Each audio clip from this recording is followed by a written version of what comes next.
I will step straight into telling you where your characters are, because the diagrams tell me. It's very clear that Chloe is performing. She is at an event with an audience. Now, you had kind of confused me a little bit about her because she didn't have a traditional recording contract or a media celebrity presence, or maybe I misunderstood. Is she somebody who has a professional life as a musician in the ordinary sense of the word? Or was it something a little bit more mysterious or underground, I thought? Yeah, something a little bit more underground. I was thinking more like showing up to protest, or like very specific events where she shows up and sings. Right. Like a little bit, you know. I see. And I think that's what is happening. We could go ahead and make it an event which is not a protest. It is actually it's the kind of event that would it's the kind of event that your father would like, where musicians are performing, but these are the most safe and the most sentimental and the most completely boring ones. Well, I suppose, but people like their songs, right? And so they but they are the kind of celebrities that everybody is happy to have around, and they are friends with politicians, and they are in a very, very, very mainstream magazine, somebody would ask this actress what she thinks about relationships. Mm-hmm. Right. And so it's these. So at this, there are performers who at this event, which is a big charity event. This is an event where people pay so that they can all come have dinner together and listen to music and listen to speeches. And so it's, but this is a very public one, or rather it's publicly promoted. I mean, the public cannot come, but it is being filmed and it is being broadcast, and it's almost like awards are being given for different kinds of charity-based activities. And so I don't know where it would take place in Marseille, but I'm pretty sure that they have some kind of convention hall that is very nice and very pro-business, very business-oriented, very it would be the kind of place where international conventions would be held. Yeah, I see. So we should think a little bit about where that might be in Marseille. Okay, let me think. I'm thinking about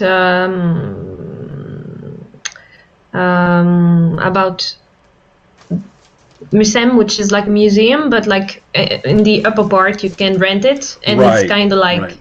Mm-hmm. That's perfect. I know exactly what you mean. Yeah. Oh, yeah. What's there? Mm-hmm. Okay, so that's that. Mm-hmm. We'll have to look and think about what sort of museum a little bit so we can visualize it. But I know exactly the kind of event you mean, and that's perfect. So at this place, there are probably about 150 to 200 donors, people who have paid to be there.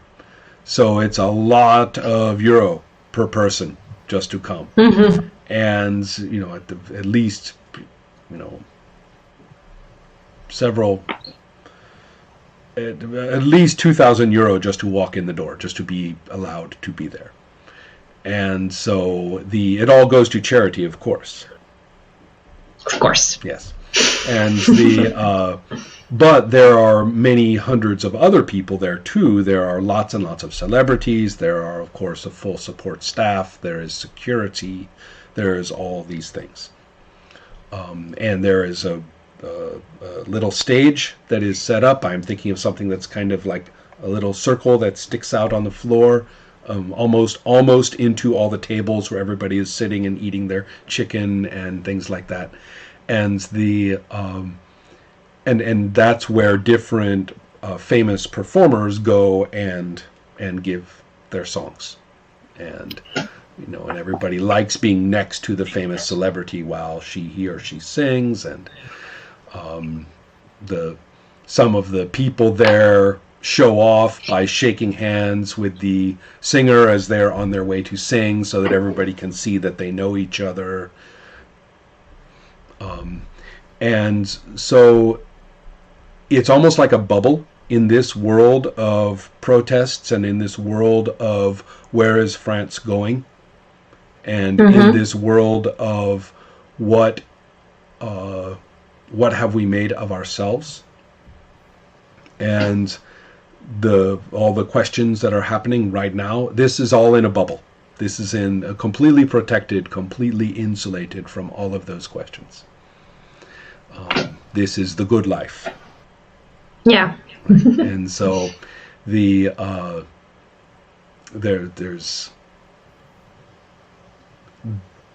to give you an idea,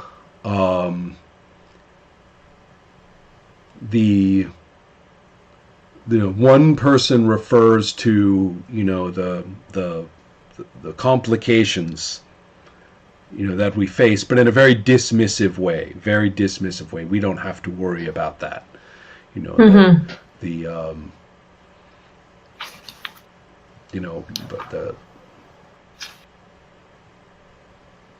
The thought of radicalism is very far from the reality of anybody here. Now, I assume this is the kind of thing that your character would, either you are going to show up at some protest and be, an exciting part of the protest, or you are going to come somewhere like this and disrupt it or do your own thing.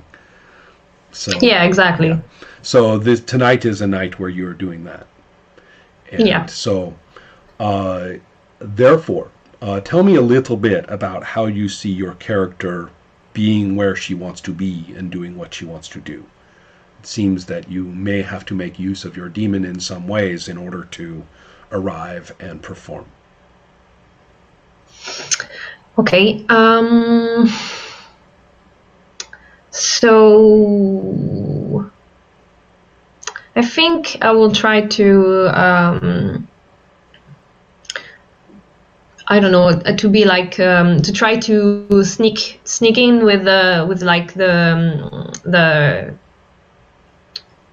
people, waitresses and things like this, and then I will try to in a moment where like there's always the stage manager, now it's time to introduce this person, and then I'll be like, I'm here, and then I will sing my songs. Could I suggest that since your character doesn't have anything about her, which is all kinds of James Bond and stealthy and acting like a waiter, could I suggest that you would make use of the ability of your demon literally to pass through walls and floors? I could also do that. It would be very you have a lot more dice to do that than you do about the other way. So that's true. Okay, yeah, I'll do that then. Also, your demon has. Let's see. You have this. You have that. This right.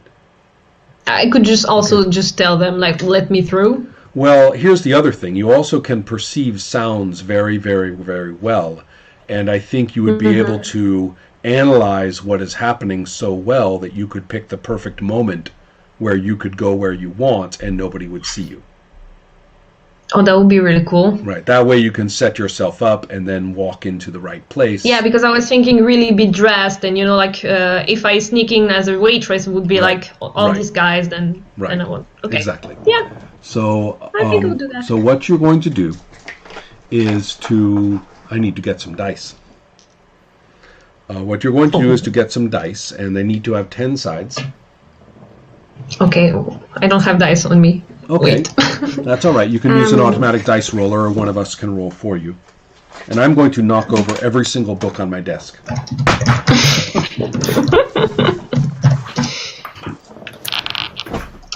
Okay. 10.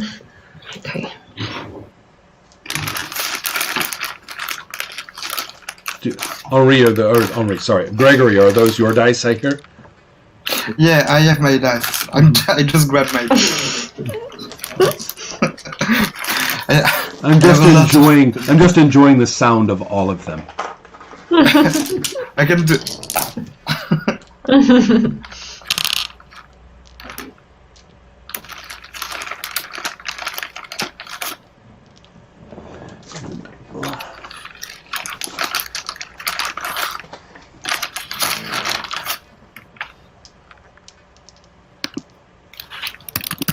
Okay, that's enough to start. That's fine. There.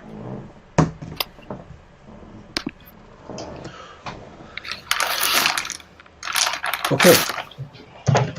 So to do this, you are going to be first using your demon's perceptions. And to do that, you have a power of, or the demon has a will. Sorry, I'm not thinking correctly. The demon has a power that they are going to utilize. And so you get to roll the dice for your demon's power because you are using the power. Okay. It's a parasite, so it gives you these abilities. You use the abilities as if you control them. Which you do. What the demon controls is whether you have it or not. So, in this case. So, therefore, you will roll, and you're going to like this. You're going to roll 8 dice. 8? Jesus. Let's see. Yes. Power 7, power 8. Or 8. Yeah. Yeah. All right. Let me double check them. 1, 2, 3, 4, 5, 6, 7. Yes. 8.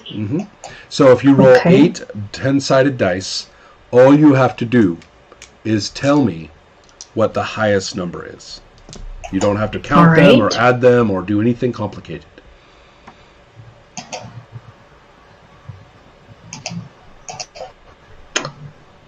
Mm, 8. Okay. How many? What's the next highest? 5. Okay. So you have succeeded, and to let you know, I rolled some dice, and my highest was a 5. So you got one higher than my highest. That means you win. Okay. And so the other important thing is that you let's see what this looks like. I think it's a situation where your character is standing as close to the action in this room that she can without being able to actually get in. And it's an evening, and I think that the museum's public hours are closed. But perhaps you had gone in and have managed to stay inside the museum at least. Yeah, or maybe during the day I opened like a window or something like this so I could. Okay. But you can't get any closer without being spotted or by security or something. So right now you are just listening. And you hear everything. You hear and analyze and understand every single sound. And so it becomes very easy to know that at a certain time, if you enter from a certain angle, that you will be walking right into the position to sing. Perfect. Just without anybody being able to stop you. So you would literally just, I mean, at this point, what's kind of interesting to me is that we could see you just listening and listening and listening, and it would be almost as though all of the sound is replaced by insect-like noises. And you understand them completely. So, so far so good? Okay. Great.